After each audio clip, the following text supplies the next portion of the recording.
네, 하루간 경제 뉴스를 종합하는 시간 경제운입니다. 트럼프 미국 대통령이 모든 철강 알루미늄 제품에 추가 관세를 부과하기로 했습니다.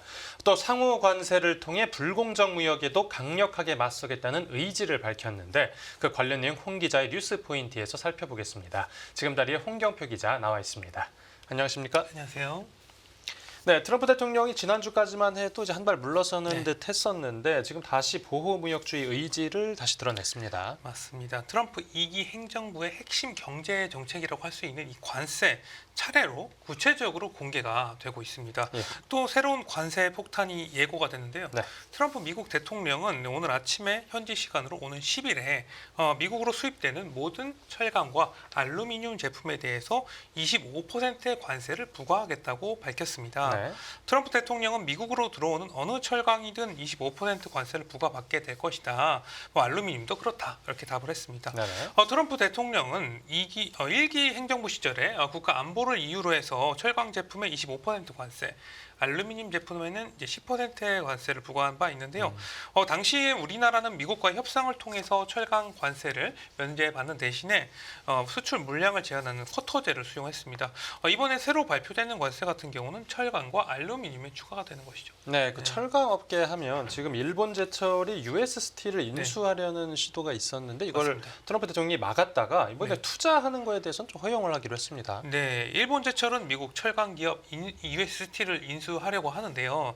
미국 정치권 및 노동계의 반발에 부딪혔고 결국 미국 정부는 일본의 US 스틸 인수를 불허했습니다. 네. 이에 일본 제철은 US 스틸 인수가 아니라 투자로 선회하려는 움직임을 가져가고 있는데요. 네네. 이 와중에 트럼프 대통령은 다른 나라가 US 스틸을 인수하게 두진 않겠지만 일본 제철이 소수 지분에 투자하는 것은 괜찮다면서 누구도 US 스틸의 이제 과반수 지분을 가져갈 수는 없다 이렇게 강조했습니다.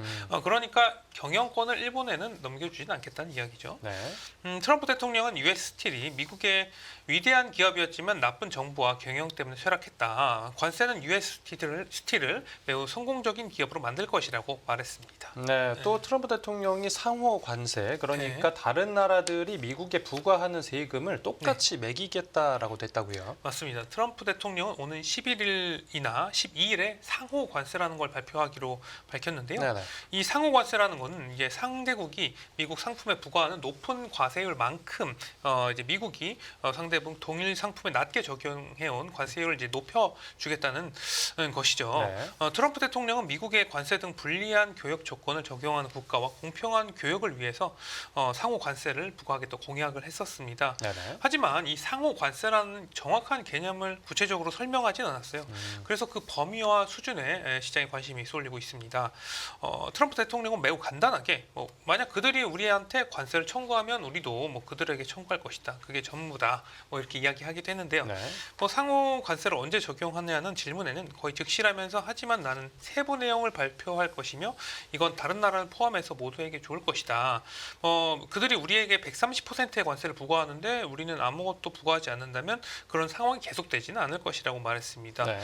그리고 이 모든 국가의 상호 관세를 부과하냐는 질문에는 모든 국가가 상호적일 것이다. 미국을 이용하는 국가는 상호주의를 적용할 것이라고 밝혔습니다. 네. 그래서 이게 이런 발언들을 한번 종합을 해보면 네. 관세 장벽이 높은 국가와 우리나라처럼 FTA를 체결해서 이제 관세가 거의 철폐된 국가는 또 다르게 대우할 수 있다는 입장을 밝혀서 앞으로 또 어떻게 구체적으로 이 상호 관세라는 게 적용될지도 좀 지켜봐야 될 것 같습니다. 네, 알겠습니다. 네, 이어서 다음 뉴스 보겠습니다. 네, 미중 무역 전쟁 2라운드 막올라.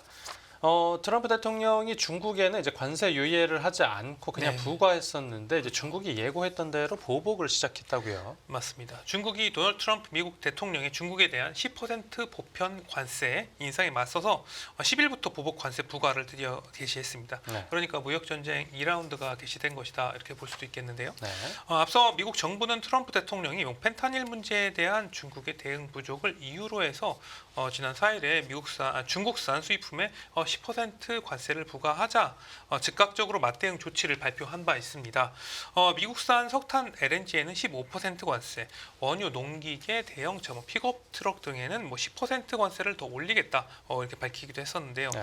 중국은 또 이 구글 등 빅테크 반독점 조사와 함께 텅스텐 등 광물 수출 통제, 패션 회사라던가 생명공학 업체들에 대한 보복 조치도 꺼내들었습니다. 네. 어떻게 보면 이 경제보복 복합 선물 세트다 이렇게 볼 수도 있겠죠. 네, 그럼 이번에 이렇게 중국이 보복하려는 움직임에 대해서 네. 미국 쪽에서는 어떤 반응이죠? 일단은 지금 둘 다 양보 없이 그대로 가는 분위기다 이렇게 볼 수가 있겠는데요. 네. 사실 먼저 포문을 연 건 미국입니다. 미국은 4일부터 중국산 수입품에 대해서 10% 보편 관세를 적용 중인데요. 네. 이에 따라서 미국에 수출되는 중국산 제품의 평균 관세율은 한 30%까지 높아졌어요. 전기차 같은 경우는 100%에서 110%, 태양광 웨이퍼는 50에서 60%, 전기차 리튬 배터리 같은 경우는 25%에서 35% 등 그러니까 이미 관세를 있었는데 거기다 관세가 더 높아진 것입니다. 네네. 그러니까 이래도 팔겠냐 이런 수준까지 올라갔다 이렇게 볼 수가 있겠고요. 네. 트럼프 대통령은 중국과 함께 자유무역 협정국인 캐나다나 멕시코에 대해서도 25% 관세를 부과하겠다고 선언했다가 이를 또 한 달 동안 유예하지 않았습니까? 네. 하지만 중국에 대해서는 별다른 조치 없이 그대로 관세를 매겼습니다. 네.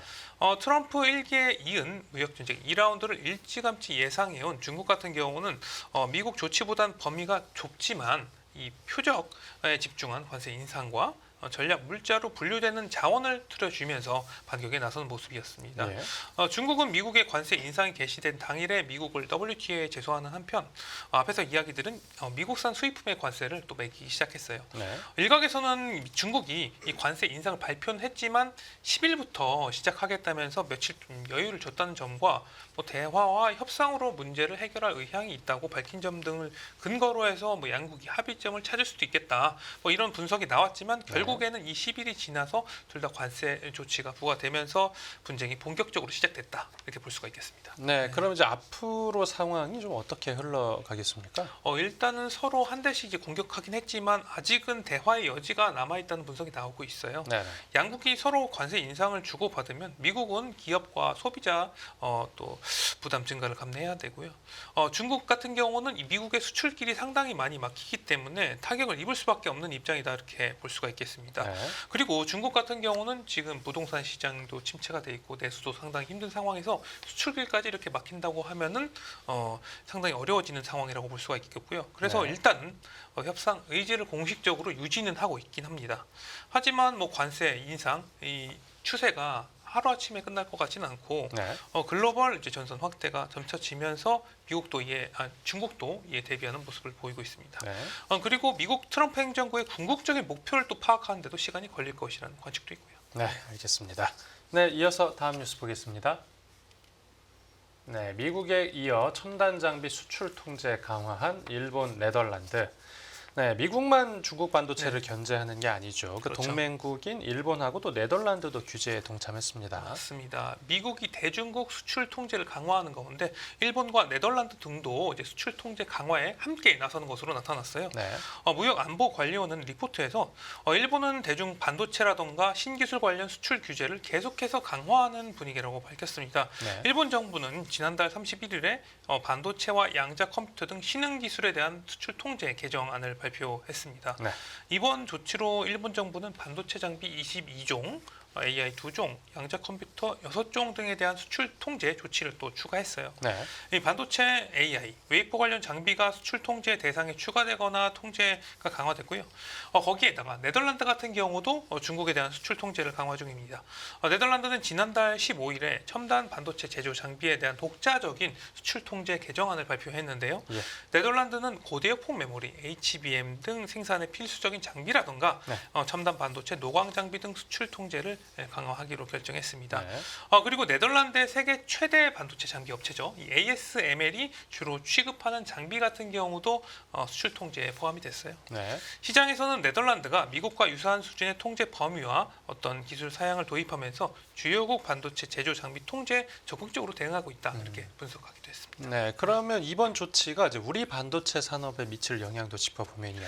네, 이 반도체 등 첨단 기술 분야에서 이 높아지는 보호무역 장벽이 우리나라에는 미국이 주도하는 새로운 공급망 내 입지를 강화하는 기회가 될 수도 있겠다. 이런 분석이 나오고 있습니다. 네, 그리고 뭐 반도체 첨단 공정에서 대만 의존도가 감소하는 것도 우리나라에 또 기회가 될 수 있을 것이라는 분석도 나오고 있고요. 네, 그렇군요. 네, 이어서 다음 뉴스 보겠습니다. 네, 테무도 우리나라 시장 진출하나. 이 테무가 이제 우리 네. 시장에 직접 들어오기 위해서 준비 중이라고요. 맞습니다. 중국계 온라인 공룡 이 테무가 우리나라 시장 직진출을 준비하는 움직임이 잇따라 감지되고 있어요. 테무는 작년 말부터 인사, 총무, 홍보, 마케팅 등 핵심 직군의 우리나라 직원 채용 절차를 이제 진행을 하고 있는데요. 네. 인사 등 일부 직군은 이미 채용이 이루어진 것으로 알려졌습니다. 오. 테무는 또 한국 내 통합 물류 시스템 구축을 준비하고 있는데요. 원래 지금까지는 이제 CJ 대한통운이라던가 한진 등이 주로 물건을 배송했었는데 네. 이제는 본사 차원에서 공개 입찰을 통해서 우리나라 주요 물류 업체와 계약하는 방안을 추진하고 있는 것으로 알려졌습니다. 예.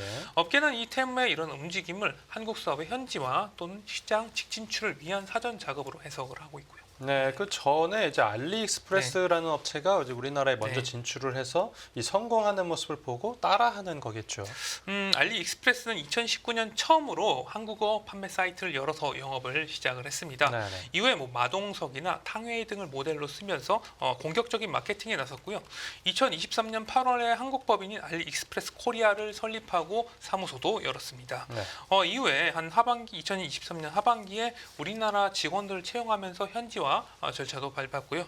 이에 테무도 알리익스프레스 전철을 따라서 공격적인 우리나라 시장 진출을 준비하는 거 아니냐. 이런 분석이 나오고 있습니다. 네. 테무도 2023년 7월에 한국어 판매 사이트를 개설해서 영업을 또 개시를 했고 작년에 한국 법인을 설립하기도 했고요. 네, 뭐 그런 측면도 있고 지금 테무가 그동안 우리 시장에서 생각보다 빠르게 저변을 확대하면서 네. 어떤 자신감을 얻기도 했겠죠. 맞습니다. 테무가 이처럼 우리나라 시장에서 보폭을 넓히려는 움직임을 보이는 것은 뭐 1년 이상 이제 판매 사이트 운영을 해보니까 시장 점유율 확보에 승산이 있다 이렇게 판단한 것으로 보입니다. 네. 알리익스프레스의 어떤 직지출 선례에 따라서 우리나라 시장 규제 이슈와 정부의 정책 방향 등이 이제 파악이 돼서 시행착오를 줄일 수 있겠다 이렇게 판단했기 때문이죠. 네. 테무는 2023년 8월에 우리나라 월간 활성 이용자 수가 한 52만 명 정도였습니다. 하지만 지난달에 월간 활성 이용자 수가 823만 명까지 17.5배나 증가했습니다. 또 대형 시장인 미국이 무역 전쟁으로 이제 막히고 있자 우리나라 시장을 또 새로운 먹거리로 보고 적극적으로 좀 진출하려고 하는 것으로 보입니다. 네, 알겠습니다. 네, 오늘 뉴스 포인트는 여기서 정리하겠습니다. 잘 들었습니다. 감사합니다.